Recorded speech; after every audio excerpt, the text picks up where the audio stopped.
Chalkpiece Academy. Design your future. இன்றைய English grammar டைமில் நாம் பார்க்கவிருப்பது inversion or begin with starters. உங்களுக்காக வழங்குபவர்கள் சாக்பீஸ் அகாடமி. தினமும் மாலை 6 மணிக்கு காண தவறாதீர்கள். இந்த வார்த்தையை உங்களால் வாசிக்க முடியுதா? வாசிக்க முடியாதுன்னு தான் நினைக்கிறேன். இப்போ அது தலைகளாக இருக்கிறதுனால உங்களால் வாசிக்க முடியல. அதனால் இப்போ கொஞ்சம் அதை அப்படியே கொஞ்சம் திருப்பி பார்க்கலாமா? இப்போ பாருங்கள், உங்களால் இந்த வார்த்தையை கட்டாயம் வாசிக்க முடியும். அந்த வார்த்தை என்ன அப்படின்னு இப்போ உங்களால் வாசிக்க முடியுது இல்லையா? இன்வர்ஷன், அதுதான் நம்ம டாப்பிக்கோட தலைப்பு. இந்த டாப்பிக்கில் இன்வர்ஷன் அப்படின்றத பற்றி தான் பார்க்க போகிறோம். இன்வர்ஷன்னா என்ன அப்படின்னா வேறு ஒன்றும் இல்லை. இதுக்கு முன்னால் இதே வார்த்தையை நீங்கள் என்ன பண்ணீங்கன்னா தலைகளாக பார்த்தீங்க. ஸோ ஒரு சென்டென்ஸை கொடுத்துருப்பாங்க. அந்த சென்டென்ஸ் இஃப் கிளாஸில் நமக்கு கொடுத்துருப்பாங்க. அதில் சில வார்த்தைகளை தலைகளாக மாற்றி போட்டாலும் அதை எழுதுகிற பொழுது அதனுடைய மீனிங் மாறாமல் அமையும். அப்படிப்பட்ட சென்டென்ஸுகளை பற்றி தான் இந்த டாப்பிக்கில் நம்ம பார்க்க போகிறோம். அதுக்கு பேர் தான் இன்வர்ஷன் அப்படின்னு சொல்கிறாங்க. இந்த இன்வர்ஷன் அப்படின்ற இந்த டாப்பிக்கினுடைய இன்னொரு பேரும் இப்போ பார்க்க போகிறோம். இன்வர்ஷனுடைய இன்னொரு பேர் என்ன அப்படின்னு பார்த்தீங்கன்னா பிகின் வித் ஸ்டார்டர்ஸ் அப்படின்னும் நம்ம அதை சொல்லலாம். அதாவது ஒரு சென்டென்ஸை கொடுத்துருப்பாங்க. அந்த சென்டென்ஸுக்கு ப்ராக்கெட்டில் இந்த வார்த்தையை வைத்து ஆரம்பியுங்கள் அப்படின்னு இங்கிலீஷில் கொடுத்துருப்பாங்க. பிகின் வித் அப்படின்னு கொடுத்து ஒரு வார்த்தையை கொடுத்துருப்பாங்க. அந்த வார்த்தையை வச்சு அந்த சென்டென்ஸை நம்ம ஆரம்பிக்கணும். ஆனால் மீனிங்ஸ் எதுவும் மாறக்கூடாது. அது கட்டாயம் இஃப் கிளாஸில் கொடுக்கப்பட்டிருக்கும். அதை நம்ம அந்த பிகின் வித் ஸ்டார்டர்ஸ் அப்படின்ற அந்த வார்த்தையை வச்சு ஆரம்பித்து எழுதினாலும் அந்த வார்த்தையினுடைய மீனிங் அந்த சென்டென்ஸை எந்த ஒரு சேஞ்சும் பண்ணாது. ஆனால் வார்த்தைகள் மட்டும் இடம் மாறி இருக்கும்.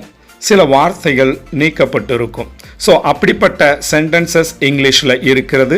அதை தான் இந்த டாப்பிக்கில் நம்ம பார்க்க போகிறோம். இப்போ வாங்க நம்ம அந்த டாப்பிக்கை பார்க்கலாம், அது எப்படி மாற்றப்படுகிறதுன்றத. பொதுவாகவே பிகின் வித் ஸ்டார்டர்ஸ் அல்லது இன்வர்ஷன் அப்படின்னு இருக்கக்கூடிய இந்த இங்கிலீஷ் கிராமர் பார்ட்டை பார்த்தீங்கன்னா இஃப் கிளாஸ் சென்டென்ஸ் நமக்கு கொடுத்துருவாங்க. இப்போ இஃப் கிளாஸ் சென்டென்ஸினுடைய மீனிங் நமக்கு தெரிஞ்சிருக்கும். அந்த மீனிங்கை அப்படியே மாற்றாமல் நம்ம இன்வர்ஷன் முறையில் நம்ம அதை சென்டென்ஸை மாற்றி அமைக்க முடியும். எப்படி மாற்றி அமைக்கிறதுன்றது தான் இப்போ நம்ம பார்க்க போகிறோம். இப்போ இந்த சென்டென்ஸை நம்ம ரீட் பண்ணுறோம். ஃபஸ்ட்டு பாருங்கள். If you should need my help just call me. ப்ராக்கெட்டில் உங்களுக்கு என்ன கொடுத்துருக்காங்கன்னு பாருங்கள். பிகின் வித் ஷுட் அப்படின்னு கொடுத்துருப்பாங்க. இப்போ இதில் பார்த்தீங்கன்னா ஷுட் அப்படின்றத வச்சு இந்த சென்டென்ஸை நம்ம ஆரம்பிக்கணும். அதுக்கு முன்னால் இந்த இஃப் கிளாஸினுடைய மீனிங் என்னன்றதை கொஞ்சம் தெரிஞ்சுக்கோங்க. If you should need my help just call me. அதாவது என்னுடைய உதவி உங்களுக்கு தேவை என்றால் ஒரே ஒரு கால் மட்டும் எனக்கு பண்ணுங்கள். ஜஸ்ட் கால் மீ அப்படின்னு தான் இந்த சென்டென்ஸினுடைய மீனிங். ஸோ இதை நம்ம எதை வச்சு ஸ்டார்ட் பண்ண சொல்லியிருக்கிறாங்க அப்படின்னு பார்த்தீங்கன்னா ஷுட் அப்படின்ற இந்த வார்த்தையை வச்சு ஸ்டார்ட் பண்ண சொல்லியிருக்கிறாங்க. இப்போ இந்த ஷுட்டை பயன்படுத்தி இதில் ஸ்டார்ட் பண்ணணுன்னா நாம் கவனிக்க வேண்டிய விஷயம் என்னென்னா அந்த சென்டென்ஸில் ஷுட்டு இருக்கான்னு பார்க்கணும். இப்போ பார்த்தீங்கன்னா இந்த சென்டென்ஸ்லையும் ஷுட்டு இருக்கிறது. அப்போ இந்த ஷுட்டு அப்படின்றத வச்சு ஸ்டார்ட் பண்ணணும் அப்படின்ட்டாலே அந்த சென்டென்ஸில் முதல்ல ஷுட் வந்திருக்கான்னு பார்த்துக்கோங்க. இப்போ ஷுட் வந்திருக்கு. ஈஸியாக இப்போ நம்ம அதை பிகின் பண்ணி அல்லது ஸ்டார்ட் பண்ணி அந்த சென்டென்ஸை எழுத முடியும். ஆனால் அதுக்கு சில வார்த்தைகள் நீக்கப்பட வேண்டியது இருக்குது. என்னென்ன வார்த்தைகள் அப்படின்னு பார்த்தீங்கன்னா இப்போ நம்ம ஒரு சென்டென்ஸையே மாற்றி அமைக்க போகிறோம், ஆனால் மீனிங் சேஞ்ச் பண்ணாமல். அதனால் சில வார்த்தைகளை நீக்கப்பட்டாலும் அந்த மீனிங் சேஞ்ச் ஆகாது. அப்போ எந்த வார்த்தைகள் நீக்கப்பட வேண்டும் அப்படின்னு பார்த்தீங்கன்னா இது இஃப் கிளாஸில் இருக்கிறதுனால இஃப் கேன்சல் பண்ணப்படணும். யூ அப்படின்ற அந்த நவுனும் கேன்சல் பண்ணப்படணும். அதாவது ஃபஸ்ட்டு வரக்கூடிய இஃப்பை வந்து முழுமையாக கேன்சல் பண்ணிவிட வேண்டும். ஏன் அப்படின்னா அது இஃப் கிளாஸ்லேருந்து நம்ம சென்டென்ஸையே மாற்றி அமைக்க போகிறோம். அப்புறம் வரக்கூடிய யூ அல்லது எனி நவுன் எந்த பெயர் சொல் வேணுமானாலும் இஃப்க்கு அப்புறம் வந்திருக்கும். அந்த பெயர் சொல்ல அந்த இடத்துலேருந்து நம்ம நீக்கணும் அப்படின்னா நம்ம எழுத போகிற சென்டென்ஸில் இஃப் வரவே வராது. ஆனால் யூ அல்லது இந்த இடத்துல வரக்கூடிய எந்த ஒரு பெயர் சொல்லும் நம்ம எழுத போகிற சென்டென்ஸில் வரும். ஸோ இஃப் தான் முழுமையாக நீக்கப்படக்கூடிய வார்த்தை. ஆனால் நவுன் இந்த இடத்துலேருந்து நீக்கப்பட்டு இடமாற்றம் செய்யப்பட போகிற ஒரு வார்த்தை. ஸோ யூ இடமாற்றம் செய்யப்பட வேணும். ஷுட்டுன்னு இருக்கு இல்லையா, அந்த ஷுட்டை வந்து பிகினராக மாற்றிடணும். அதாவது ஸ்டார்டர் வேர்டாக மாற்றிடணும். ஆரம்பிக்கிற இடத்துல ஷுட்டை பயன்படுத்திக்கிறணும். அந்த ஷுட்டுக்கு அடுத்தபடியாக இந்த நவுனான யூ அப்படின்ற அந்த பெயர் சொல்ல ஷுட்டுக்கு அடுத்தபடியாக இடமாற்றம் செஞ்சு போட்டுக்கிறணும். அவ்வளோதான். ஷுட்டுக்கு அப்புறம் யூவை சேர்த்துட்டிங்கன்னா மீதி இருக்கக்கூடிய சென்டென்ஸில் இருக்கக்கூடிய அத்தனை வார்த்தைகளையும் அப்படியே எழுதிட்டாலே அந்த சென்டென்ஸ் முழுமையான மீனிங்கை இஃப் கிளாஸில் என்ன மீனிங் கொடுத்ததோ அதே மீனிங்கை நமக்கு கொடுத்துரும். இப்படி மாற்றி எழுதுவது அந்த மீனிங்கை எந்த விதத்துலையும் பாதிக்காது. ஸோ இப்படி எழுதுவதற்கு பேர் தான் இன்வர்ஷன். தலைகீழாக மாற்றி அமைச்சாலும் மீனிங் மாறாமல் நமக்கு வரும். ஸோ அதை தான் நம்ம இன்வர்ஷன் அப்படின்னு சொல்கிறாங்க. அல்லது பிகின் வித் ஸ்டார்டர்ஸ் அப்படின்னு சொல்கிறாங்க. அதாவது ஒரு வார்த்தையை வச்சு ஸ்டார்ட் பண்ணாலும் அந்த சென்டென்ஸினுடைய மீனிங் மாறாமல் நமக்கு வரும். இப்போ அந்த சென்டென்ஸினுடைய ஆன்சர் நம்ம பார்க்குறோம். ஷுட்டில் ஆரம்பிச்சிருக்கிறோங்க. இப்போ ஷுட்டுன்னு பார்த்தீங்கன்னா இப்போ நீங்கள் இந்த ஃபஸ்ட்டு சென்டென்ஸ்க்கு கொஸ்டினில் ஷுட் வந்திருக்கும். அதை வச்சு தான் இங்கே ஆரம்பிச்சிருக்கிறாங்க ஷுட் அப்படின்னு. இதில் வந்து யூவை வந்து நம்ம நேராக வந்து ரெண்டாவது பிளேஸுக்கு கொண்டு வந்திருக்கோம். ஸோ இந்த இடமாற்றம் செய்கிறோம் பாருங்கள். இப்போ ஷுட்டுன்றதில் பிகின் பண்ணியிருக்கோம் அல்லது ஸ்டார்ட் பண்ணியிருக்கோம். யூவை வந்து ரெண்டாவது பிளேஸ்க்கு கொண்டு வந்திருக்கோம். இந்த மாதிரி தலைகீழாக இடமாற்றம் செய்கிறோம். அதனால தான் இதுக்கு பேரே இன்வர்ஷன் அப்படின்னு சொல்கிறாங்க. மிச்ச எல்லா வார்த்தைகளும் அப்படியே வந்திருக்கும். Need, my help, just call me அப்படின்றது நம்ம கொஷினில் இருக்கக்கூடிய அந்த வார்த்தை அப்படியே கீழே எழுதப்பட்டிருக்கு. இந்த மாதிரி தான் ஒரு இன்வர்ஷன் சென்டென்ஸ் ஆனது உருவாக்கப்படுகிறது.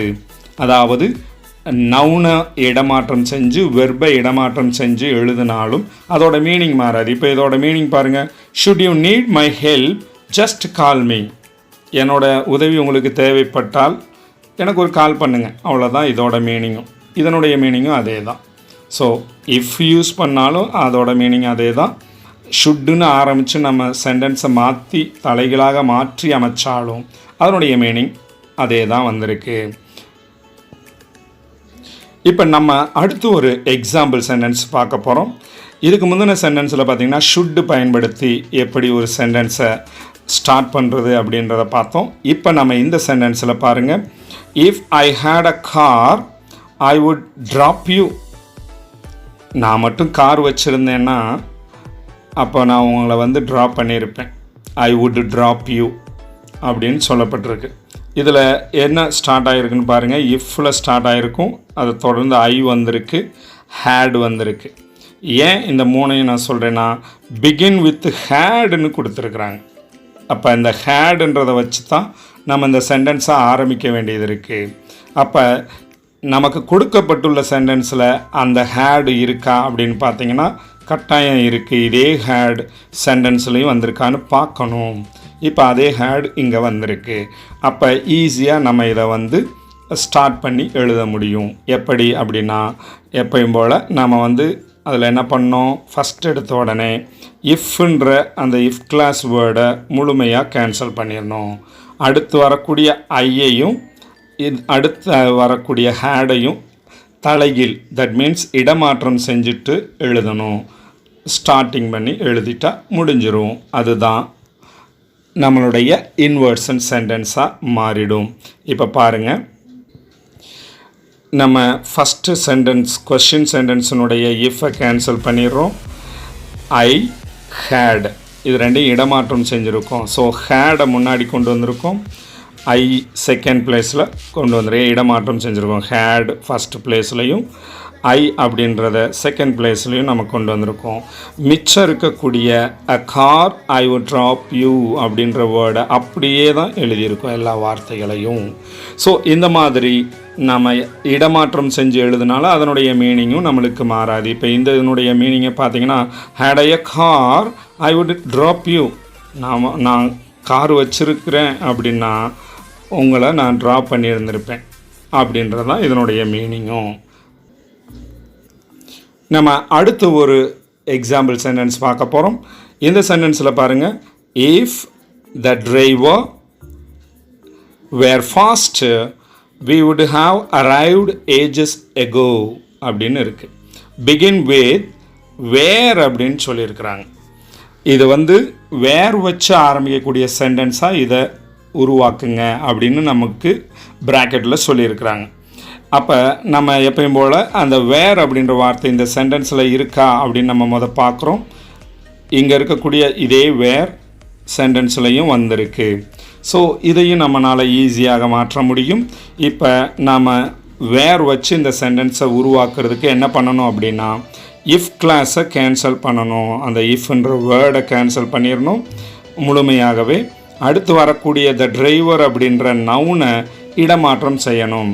ஸோ வேர் அப்படின்ற வார்த்தையையும் த டிரைவர் அப்படின்ற வார்த்தையும் இடமாற்றம் செஞ்சுட்டு மீதம் இருக்கக்கூடிய அத்தனை வார்த்தைகளையும் நாம் எழுதிட்டோம்னா நம்மளுடைய இன்வர்ஷன் சென்டென்ஸ் ரெடி ஆகிடுது. இப்போ நம்ம அதனுடைய ஆன்சர் பார்க்குறோம். இஃப் கேன்சல் ஆகிடுது. த டிரைவர் அப்படின்ற வார்த்தையையும் வேர் அப்படின்ற வார்த்தையும் இடமாற்றம் செய்யணும். ஸோ வேர் அப்படின்ற வார்த்தையை வச்சு ஆரம்பிச்சிட்டோம், பிகின் பண்ணிட்டோம். த டிரைவர் அப்படின்ற வார்த்தையை இடமாற்றம் செஞ்சு எழுதிட்டோம்.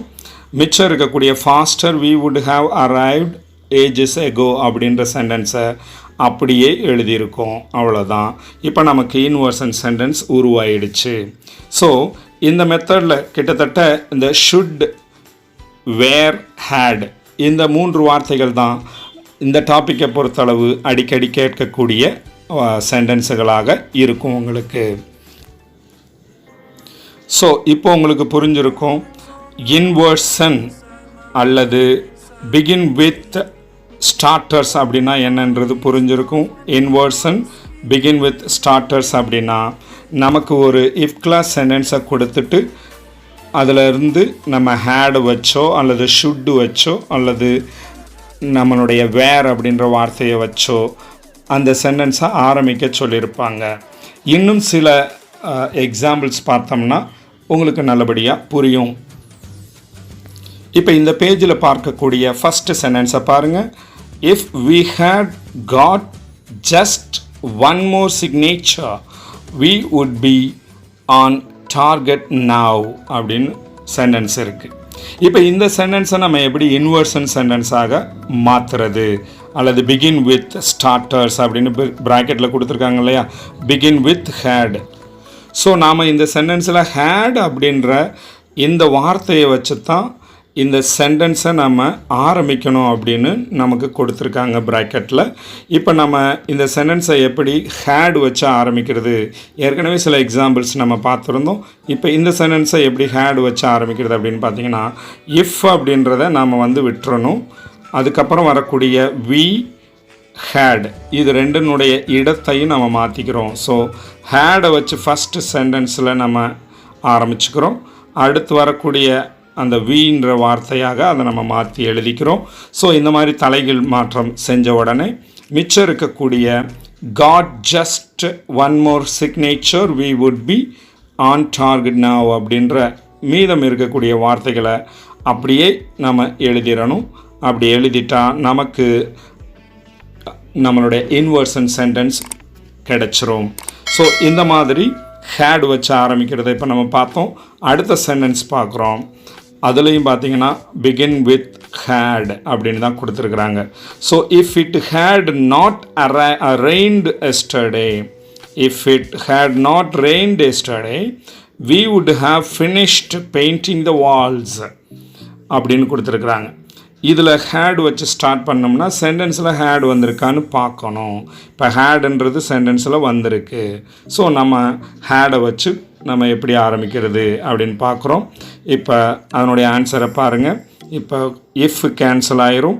மிச்சம் இருக்கக்கூடிய இட்டையும் ஹேடையும் நம்ம இடமாற்றம் செஞ்சு கொண்டு வரணும். ஸோ ஹேடை வந்து ஃபஸ்ட்டு கொண்டு வந்திருக்கிறாங்க.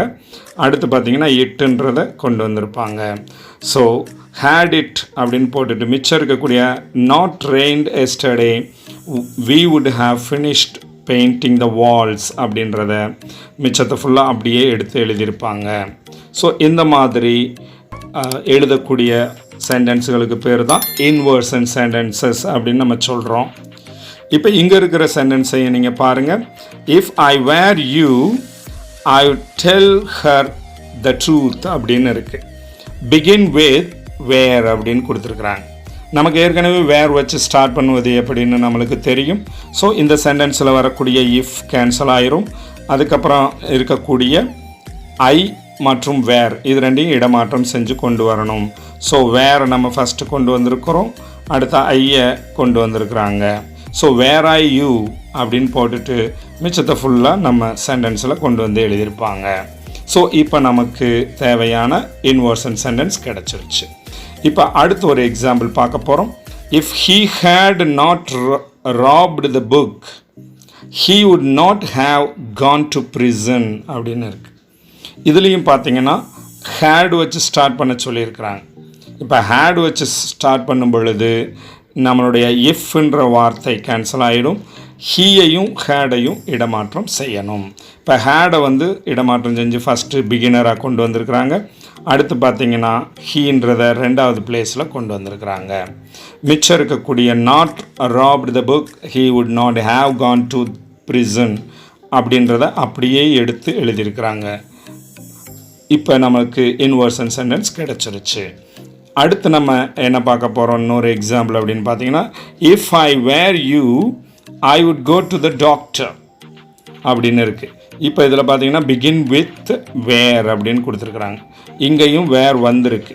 ஸோ அப்போ வேர் வந்த சென்டென்ஸை நம்ம எப்படி மாற்றுறது அப்படின்னு பார்த்தீங்கன்னா ஃபஸ்ட்டு நம்ம இஃப்பை கேன்சல் பண்ணிடுறோம். அதுக்கடுத்து இருக்கக்கூடிய ஐ வேர் இது ரெண்டையும் இடமாற்றம் செய்கிறோம். ஸோ வேரை வச்சு ஸ்டார்ட் பண்ணுறோம். ஐயை ரெண்டாவது பிளேஸ் கொண்டு வரோம். இப்போ மிச்சம் இருக்கக்கூடிய வார்த்தைகள் எல்லா வார்த்தைகளையும் அப்படியே கொண்டு வந்து எழுதிடுறாங்க. ஸோ இப்போ நம்மளுக்கு இன்வர்ஷன் சென்டென்ஸ் கிடச்சிருது. இதில் நீங்கள் முக்கியமாக கவனிக்கப்பட வேண்டிய விஷயம் என்ன அப்படின்னு பார்த்தீங்கன்னா நம்மளுக்கு பிகின் வித் அப்படின்னு கொடுக்கக்கூடிய வார்த்தையை நம்ம ஆரம்பிக்கிற இடத்துல தான் யூஸ் பண்ணுறோம். ஸோ சென்டென்ஸ் ஆரம்பிக்கக்கூடிய இடத்துல யூஸ் பண்ணுறதுனால அந்த வேர்டினுடைய ஃபஸ்ட்டு லெட்டர் கட்டாயம் கேபிட்டல் லெட்டரில் நீங்கள் எழுதணும். அந்த டபிள்யூ அப்படின்றது வந்து கேப்ஸில் இருக்கும்.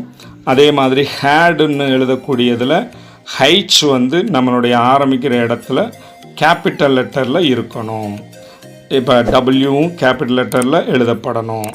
அடுத்தது பார்த்திங்கன்னா வேர், இன்னொன்று ஷுட்டுன்னு பார்த்தோம். ஷுட்டில் பார்த்திங்கன்னா எஸ் வந்து கேபிட்டல் லெட்டரில் இருக்கணும், மற்ற எல்லாமே ஸ்மால் லெட்டரில் இருக்கணும். அந்த மாதிரி தான் நம்ம சென்டென்ஸை உருவாக்கணும், ஆரம்பிக்கணும். இது ரொம்ப முக்கியமான பாயிண்ட்டு. காரணம் என்னென்னா சில பேர் ஸ்மால் லெட்டரில் எழுதிடுவீங்க. ஸ்மால் லெட்டரில் ஸ்டார்ட் பண்ணக்கூடாது ஒரு சென்டென்ஸ். அப்படி ஸ்டார்ட் பண்ணிங்கன்னா உங்களுக்கு மார்க்கு கிடைப்பதில் கொஞ்சம் சிரமம் இருக்கும். சில நேரங்களில் மார்க்கை இழக்க நேரிடும். அதனால் நீங்கள் இது ஒரு பிகினிங் வேர்டு அல்லது ஸ்டார்டர்ஸ்ன்றதுனால நீங்கள் கட்டாயம் ஃபஸ்ட்டு லெட்டரை கேபிட்டல் லெட்டரில் தான் எழுதியாகணும். மீண்டும் அடுத்த டாப்பிக்கில் சந்திப்போம். நன்றி.